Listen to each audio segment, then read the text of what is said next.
फूंका देश, फूंके वादे और फेंकू प्रधानमंत्री। जी हां, पाकिस्तान में इन दिनों शहबाज शरीफ के नाम का तूफान चल रहा है, जो बोलते कम हैं और फेंकते ज्यादा है। भारत के मिसाइल हमले के बाद जनाब ऐसे बौखलाए हैं कि प्रेस कॉन्फ्रेंस में ही सुपरमैन बने बैठे हैं और लगे ऐसे दावे करने कि पाकिस्तानी जनता और विशेषज्ञ भी शहबाज के इन दावों के मजे ले रहे हैं। सोशल मीडिया पर शहबाज शरीफ को कोई डमी पीएम बता रहा है तो कोई जोकर कहकर उन्हें ट्रोल कर रहा है। ऑपरेशन सिंदूर ने पाकिस्तान को इतना दर्द दिया है कि वो कराह भी नहीं पा रहे। इसके बावजूद पाकिस्तानी प्रधानमंत्री शहबाज शरीफ ने संसद में ऐसे ऐसे दावे कर डाले जिसे जानकर हर कोई हंस रहा है। उन्होंने एक नहीं कई सफेद झूठ बोले जिस पर कोई यकीन नहीं कर पाएगा। शहबाज शरीफ ने पाकिस्तान की नेशनल असेंबली में कहा कि पाकिस्तानी जवानों ने भारत के राफेल ही लॉक कर दिए जिससे वो अटैक नहीं कर पाए। शहबाज शरीफ का दावा था कि उन्होंने 5 फाइटर जेट भी मार गिराए। इतना ही नहीं, वो अपनी आर्मी और एयरफोर्स चीफ को भी बधाई देते नजर आए कि उन्होंने पाकिस्तान की लुटी हुई इज्जत बचा ली।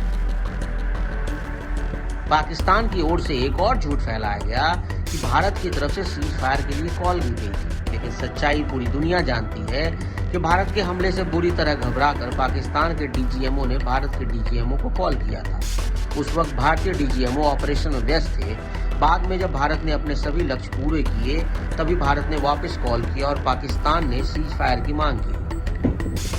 दरअसल शहबाज शरीफ का झूठ बोलना उनकी एक राजनीति का हिस्सा है। शहबाज शरीफ अपनी घरेलू राजनीति और कुर्सी बचाने के लिए इस झूठ का सहारा ले रहे हैं, लेकिन इस्लामाबाद जैसे संवेदनशील शहर में राजनयिक सेना और सरकारी अधिकारियों की मौजूदगी में कुछ छिपा नहीं हो सकता। मजबूरन उन्हें आखिरकार कुछ सच्चाई स्वीकार करनी पड़ी। शहबाज शरीफ ने कार्यक्रम में बोलते हुए यह गलती मान ली कि सुबह के वक्त तैराकी करते हुए आर्मी चीफ असीम मुनीर का फोन आया। इस दौरान उनको बताया गया कि अब सामने से सीज फायर की मांग की जा रही है। इस पर शहबाज शरीफ ने दावा किया कि उन्होंने तुरंत सीज फायर के लिए हाँ कर दिया। अब शरीफ के इसी दावे पर पाकिस्तान के लोगों ने सवाल उठा लिए।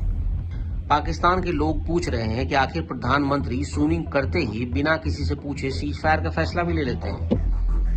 पाकिस्तान में सवाल उठ रहा है कि बिना किसी कैबिनेट मीटिंग या सलाह लिए पीएम ने सीज फायर के लिए कैसे हाँ कर दिया, और अगर हामी भर दी तो फिर अगले घंटे तक पाकिस्तान के एयरबेस पर हमले कैसे होते रहे।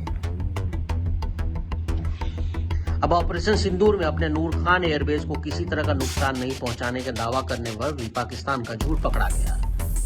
शहबाज ने माना कि 10 मई को नूर खान एयरबेस पर भारतीय मिसाइल गिरी और ये एयरबेस तबाह हो गया। इन दावों ने पाकिस्तानी सरकार की पूरी पोल पट्टी खोल दी। शहबाज के बेबुनियाद दावों से दुनिया में मजाक बन रहा है और सवाल खड़े कर दिए गए हैं कि क्या ये वाकई एक प्रधानमंत्री की बातें हैं। जनता पूछ रही है कि इतने बड़े झूठ की जरूरत ही क्या थी।